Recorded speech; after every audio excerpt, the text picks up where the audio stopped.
अस्सलाम वालेकुम गाइस, क्या हाल चाल है। मैं अभी हूँ बाली इंडोनेशिया, उसके एयरपोर्ट के ऊपर हूँ। मेरे पीछे ये उनका प्रेसिडेंट है, उसका स्टैचू बना हुआ है और लोग उसके साथ जो है ना तस्वीरें वगैरह बना रहे हैं। खैर, आज की वीडियो जो है वो है कि पाकिस्तान से आप जो है इंडोनेशिया का वीज़ा कैसे अप्लाई करते हैं। बहुत सिंपल स्टेप है, कोई रॉकेट साइंस नहीं है इसके ऊपर। जैसे मैं कहता हूँ कि मैं अगर आ सकता हूँ तो आप लोग भी आ सकते हो और कोई भी आ सकता है। कोई रॉकेट साइंस नहीं है, बहुत ईजी स्टेप है। सारी डिटेल से मैं आप लोगों को वीडियो में मैं बताता हूँ। लेकिन सबसे पहले अगर आप लोगों ने अभी अपना चैनल सब्सक्राइब नहीं किया हुआ तो चैनल को सब्सक्राइब करो, यूट्यूब वाले चैनल को, जो मैंने शर्ट भी पहनी हुई है।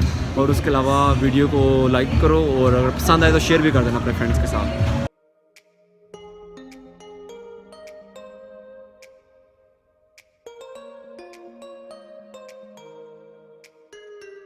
सबसे पहले गाइस कि इंडोनेशिया ने पाकिस्तान के वीज़ा जो है ना, आज से 2 साल पहले बहुत ज़्यादा मुश्किल था इंडोनेशिया जाना।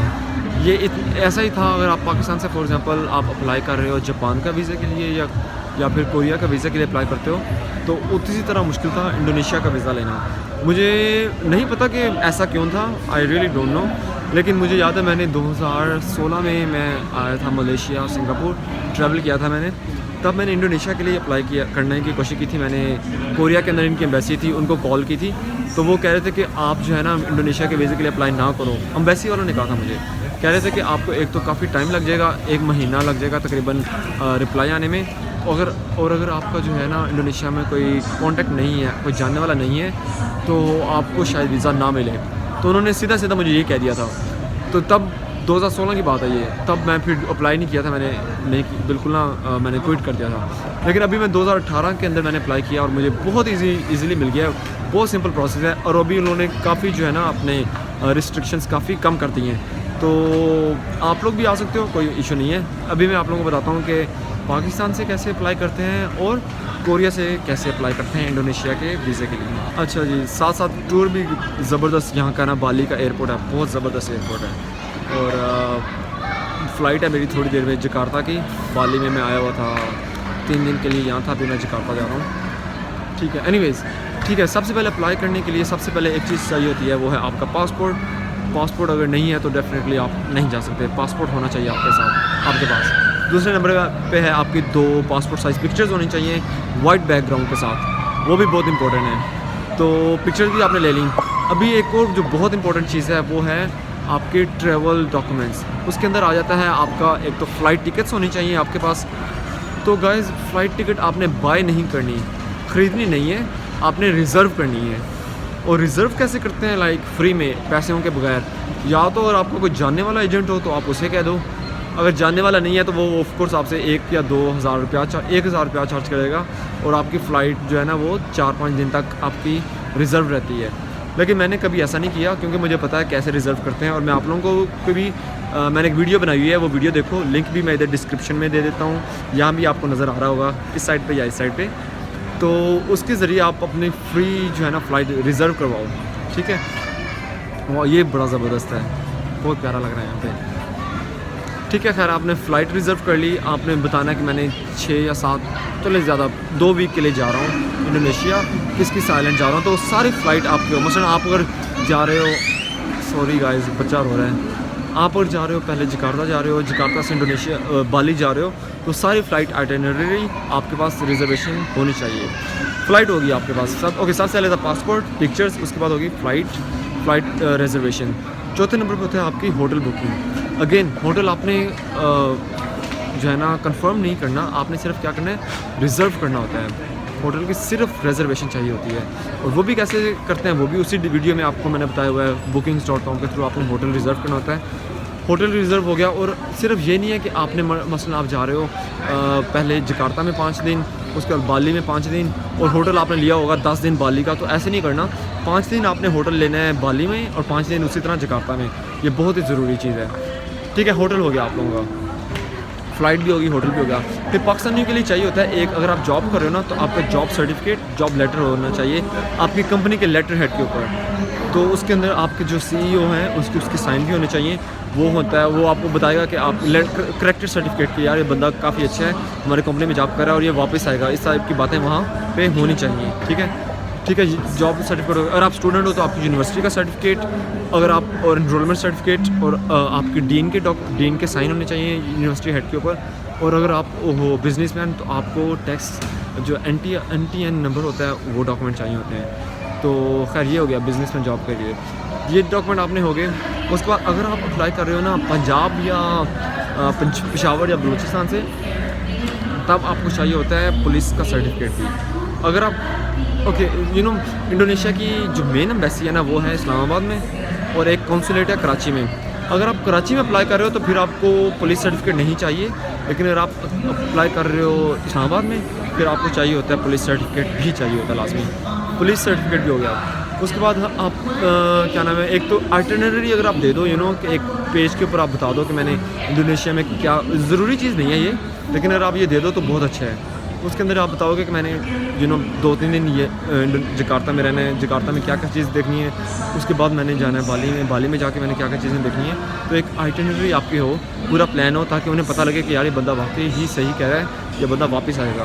तो ट्रैवल आइटिनरी भी बहुत ज़्यादा मस्ट है। आइटिनरी के बाद आपको एक और चीज़ चाहिए होती है, वो होता है आपका बैंक स्टेटमेंट। तो वैसे बैंक स्टेटमेंट होती है, ये बहुत ही बहुत ज़रूरी डॉक्यूमेंट है। आपको वो 6 महीनों की बैंक स्टेटमेंट होनी चाहिए आपके पास, और उसके अंदर अगर तो 4 लाख से 3 लाख से ऊपर हो तो ज़्यादा अच्छा है। वो लोग कोई फ़िक्स प्राइस तो नहीं बताते, ये मेरा अपना तजुर्बा है कि आपको सर 3 या 4 लाख हो ना, तो 4 लाख के करीब पैसे हों तो वो बहुत ज़्यादा ज़बरदस्त रहता है। लेकिन उसके अलावा बैंक स्टेटमेंट के साथ साथ आपने जो आपका ब्रांच हेड है ना, जहाँ से आपने बैंक स्टेटमेंट बनवाई है, उसका बिज़नेस कार्ड जो होता है, जो ना कॉन्टैक्ट नंबर जिसके ऊपर लिखा होता है, वो कार्ड भी आपने लगाना होता है लाजमी अप्लाई करते वक्त वीज़ा के लिए। तो बैंक स्टेटमेंट होगी, तो ब्रांच हेड का कार्ड भी हो गया, वो भी आपने देना है। तो खैर ये सारी चीज़ें लेके आपने जाना होता है।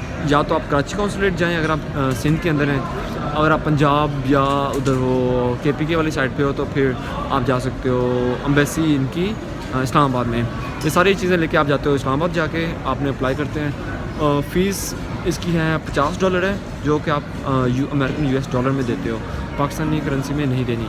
$50 है, आपने फ़ीस दे दी। लेकिन एक और बड़ी ज़बरदस्त चीज़ जो मुझे लगी है वो ये कि आपने जब अप्लाई करते हो तब फ़ीस नहीं देनी, आप जब वीज़ा मिलता है तब देनी है।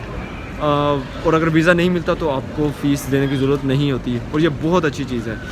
बाकी कंट्रीज़ में बाकी जितनी भी एम्बेसी हैं उसके अंदर आपने जब अप्लाई करते हैं तब देनी होती है फ़ीस। फॉर एग्जांपल अमेरिका के लिए $125 है या $150 है, तो आपने जब अप्लाई करते हो तब वीज़ा फ़ी देते हो, और आपका रिजेक्ट हो गया तो वो फ़ीस वापस नहीं मिलती होती। लेकिन यहाँ के बहुत ज़बरदस्त है, ये वाली चीज़ मुझे बहुत अच्छी लगी है। ठीक है, आपने अप्लाई कर दिया, आपको मैक्सिमम 3 दिन के बाद आपको कॉल आ जाती है कि आपका वीज़ा लग गया या नहीं लगा। तो और आपका लग जाता है तो आप जाके फ़ीस सबमिट कराते हो US डॉलर में, और वीज़ा लेके फ़्लाइट पकड़ के आ जाते हो इंडोनेशिया। इतना सिंपल है।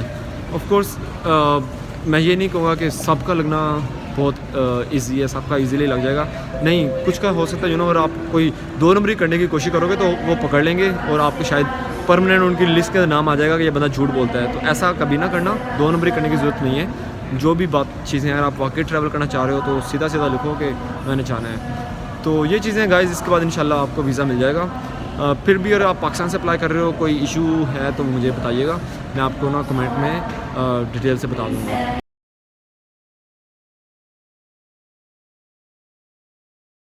अभी बात करते हैं अगर आप कोरिया से अप्लाई कर रहे होते हैं। कोरिया से अप्लाई करने का तरीका बहुत ज़्यादा सिंपल है। आपने इतनी ज़्यादा डॉक्यूमेंट्स की ज़रूरत नहीं होती, आपने सिर्फ ऑनलाइन जो है ना आपने फॉर्म वगैरह फिल करना होता है। वो लिंक मैं दे देता हूँ यहाँ पे वीडियो के डिस्क्रिप्शन में। ऑनलाइन आप जाते हो, वहाँ पे जाके आपने अपने पासपोर्ट की पिक्चर स्कैन कॉपी अपलोड करनी होती है। आपने अगेन आपकी रिजर्वेशन उसी तरह सेम है, सब कुछ जो एक्चुअली प्रोसेस ऑलमोस्ट सिमिलर है पाकिस्तान वाला। सिर्फ ये है कि आपने एम्बेसी नहीं जाना होता, आपने सारी डॉक्यूमेंट्स अपलोड करनी होती हैं ऑनलाइन। ठीक है, वही पासपोर्ट हो गया आपका, पिक्चर्स हो गई, उसके बाद आपका फ़्लाइट रिजर्वेशन, होटल रिजर्वेशन हो गई, आपका आइटिनरी अगर ज़रूरत है तो वो ठीक है, वो दे दो। अब ना भी दोगे तो कोई मसला नहीं है। पुलिस सर्टिफिकेट नहीं चाहिए कोरिया में। फिर आप अगर जॉब करते हो तो वही जॉब से लेटर, वो भी ज़रूरी नहीं है। और स्टूडेंट हो तो फिर ज़रूरी है। स्टूडेंट के लिए आपको अपनी यूनिवर्सिटी का लेटर होना चाहिए, एडमिशन लेटर, एनरोलमेंट सर्टिफिकेट भी होना चाहिए। तो ये 4-5 चीज़ें, फिर आपकी ट्रैवल हिस्ट्री, अगर आप कहीं और गए हुए हो तो वो आप अपना अलहदा एक फ़ाइल, PDF फाइल के अंदर वो सारे वीज़ों की पिक्चर्स लेके वो अपलोड कर देना। ये बहुत सिंपल है। आप जब अपलोड कर देते हो तो फिर आपको वो कहेंगे कि क्या नाम है, 3 दिन आपको रिप्लाई आ जाएगा ईमेल। मुझे तो अगले दिन ही आ गया था कि आपका वीज़ा अप्रूव हो गया है। तो आपको भी 1 या 2 दिन में रिप्लाई आ जाएगा कि आपका वीज़ा अप्रूव हो गया है। आप अभी वीज़ा स्टैम्प करने के लिए एम्बेसी आओ। फिर आपने स्टैम्प करने के लिए एम्बेसी जाना होता है और वहाँ आपने $55 के जो है वो आपने वहाँ सबमिट करानी होती है रिसिप्ट कि आपने $55। हाँ, एक वो आपको बताएंगे कि इस बैंक में जाएँ, वहाँ उस बैंक में जाके आपने $55 सबमिट कराने होते हैं। तो $55 आपने वहाँ एम्बेसी बैंक में जमा करवा के रिसिप्ट लेके एम्बेसी जाना है और आपको वीज़ा मिल जाएगा। तो कोरिया से अप्लाई करना बहुत ही ईजी है, बड़ा सिंपल प्रोसेस है, ईज़िली मिल जाता है, कोई मसला नहीं होगा। पाकिस्तान से भी इंशाल्लाह अगर आप वाकई जाना चाह रहे हो तो सारे डॉक्यूमेंट्स ठीक हैं तो आपको ईज़िली मिल जाएगा, कोई मसला नहीं होगा। तो खैर यही सब कुछ गाइज़ है। कोई भी खैर प्रॉब्लम हो, कोई भी इशू हो तो मुझे बताइएगा, मैं डेफिनेटली आपसे कॉन्टैक्ट करूँगा। अगेन हैप्पी न्यू ईयर और इन्जॉय करें अपनी लाइफ, ट्रैवल करें जितना हो सके उतना ज़्यादा। Thank you so much. अल्लाह हाफिज़।